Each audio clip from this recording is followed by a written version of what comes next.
We don't know how things are going to look data-wise this week, but last week we all transitioned to virtual learning for the rest of the semester. I was just curious, once Oklahoma County went to red, I know that was a benchmark for you all, you talked about before, but what did the county health department recommend to you once you all, or once the county hit that benchmark? You know, the relationship we have developed with Oklahoma City County Health is one of advisory. So they really don't come to us and say, hey, we recommend X, Y, and Z. We get together and as a staff, as a COVID-19 task force internally, we talk about the plan. Okay, so we put this plan out back in the summer.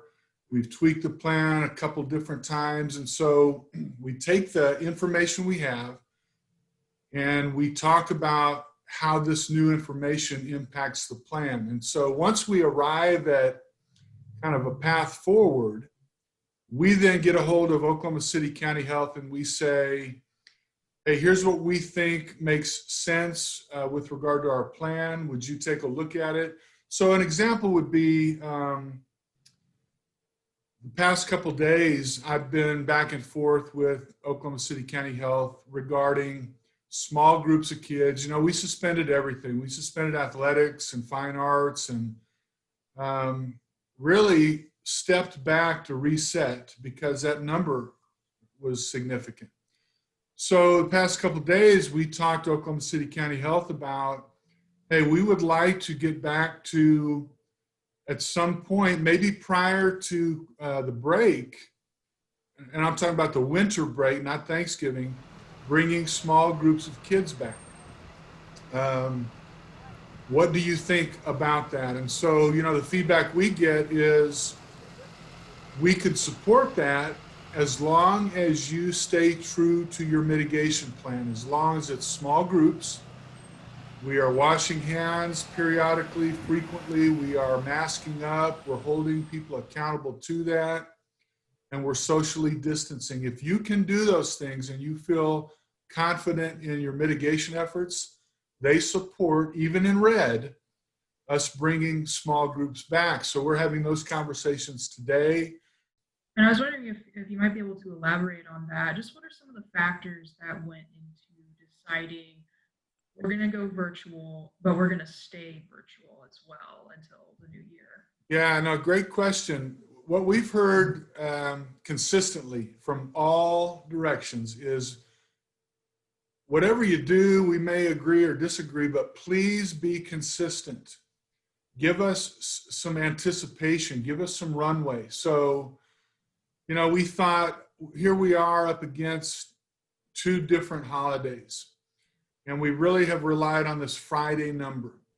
So the Friday number is 60, whatever it was, 67 point something. So that sends us remote. So the next Friday, what if it drops back down to orange level 2?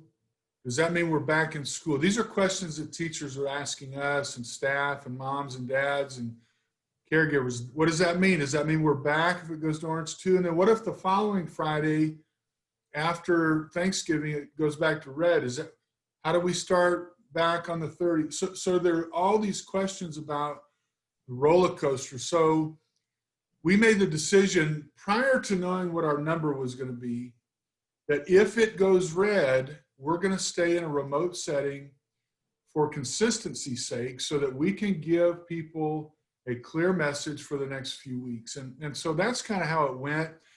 You all had just started going back in person. I think it was about 4 days. No.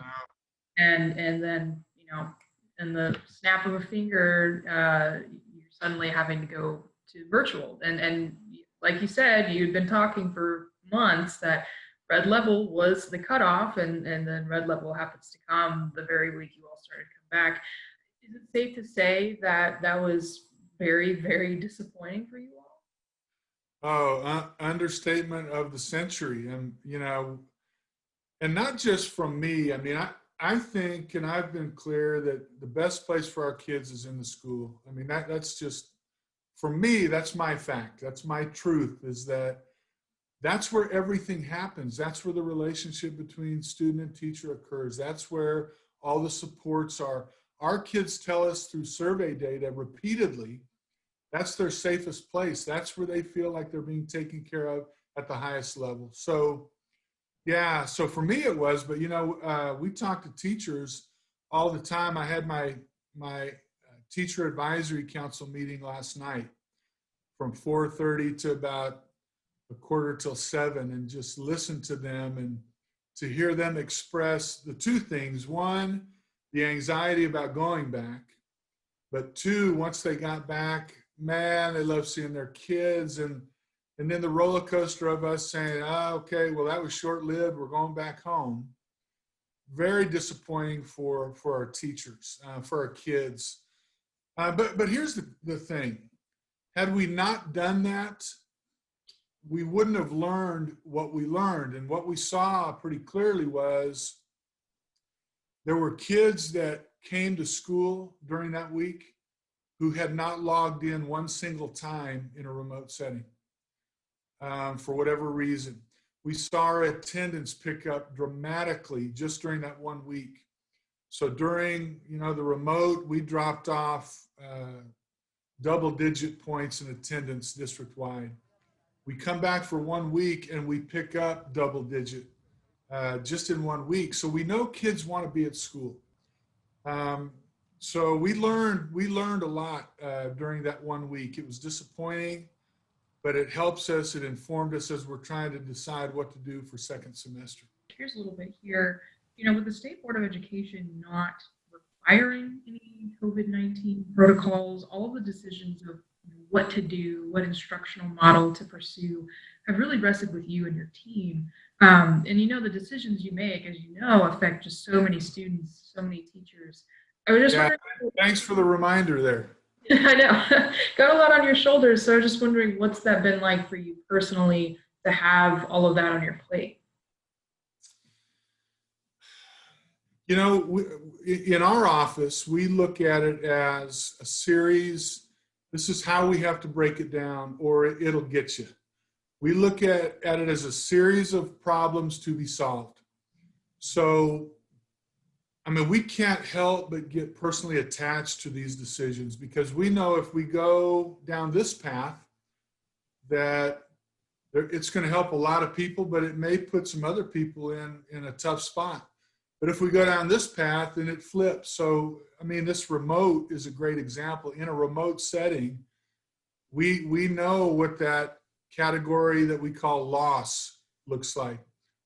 Academic loss, social emotional learning loss, job loss. That list is getting longer. And so we know in a remote setting, those are some things that are happening.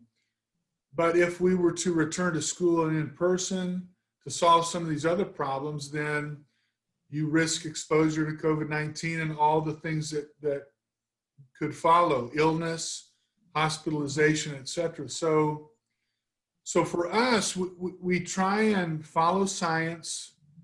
I know that's used loosely these days, but we look at multiple data points. I use that term frequently. We look at numbers. We talk to lots of people who are frontline researchers, public health officials, medical experts, and then we do what we think the right thing to do is under those circumstances. But personally, I reflect a lot. This is on my mind all the time. So whether I'm at work, whether I'm at home, whether I'm driving, this is always on my mind. And I can say the same for our teachers, our families. This is on our, this is our life right now in many respects. So it does wear on you. The good news for Oklahoma City Public Schools is we have a very forward-thinking Board of Education. They ask great questions. They hold us accountable.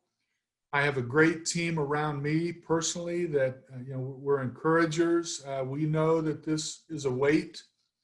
And so we respect that, and we give grace when grace is needed and push each other when we need to be pushed. But I'm good. I got a great support system, so I am good. Good. Well, local control has been a big part of this whole discussion on, do about COVID-19, what to mandate, what not to mandate. I've been asking superintendents the same question. Did you appreciate the local control to decide your district's own policies, or are there some things you would have liked that would have been required for everyone? You know, what I have learned over the years is that it's a tough spot for anybody to look at somebody else and say they should have done X, Y, or Z. There's so much that is unknown. Now, I think about the governor and his position on masks, and I could always say, well, if I was the governor, here's what I'd do. And I'm sure that people say the same about me. Well, if I was a superintendent, here's what I do. But there's so much that goes on in a conference room, on a phone, back and forth dialogue that we're not aware of. And so why he makes decisions the way he makes them, that's way, way beyond me. I would just tell you, for me, in our district, we require masks. And we think that's the right thing to do for us. I'm not in charge of the state, nor am I in charge of the city, so I'll let those guys, take that on. But for us in our district, we're going to wear masks, and that's just the right thing to do for us. Now, I'll say one other thing. Our ability to get back into school as a group of kids and teachers and support staff and administrators, our ability is directly tied to the behavior of our city. And so the better our city does at following protocols and doing the right thing and wearing masks and staying away from each other and taking this 10-day recommendation seriously that our mayor put out, the better our city does, the better chance we have of getting back to school. So I would just urge people to reflect a little bit. What's it going to hurt me to try a little harder if the outcome could be we get our kids back in school more quickly? So, but as far as mandating things from another agency or somebody else, that's their business.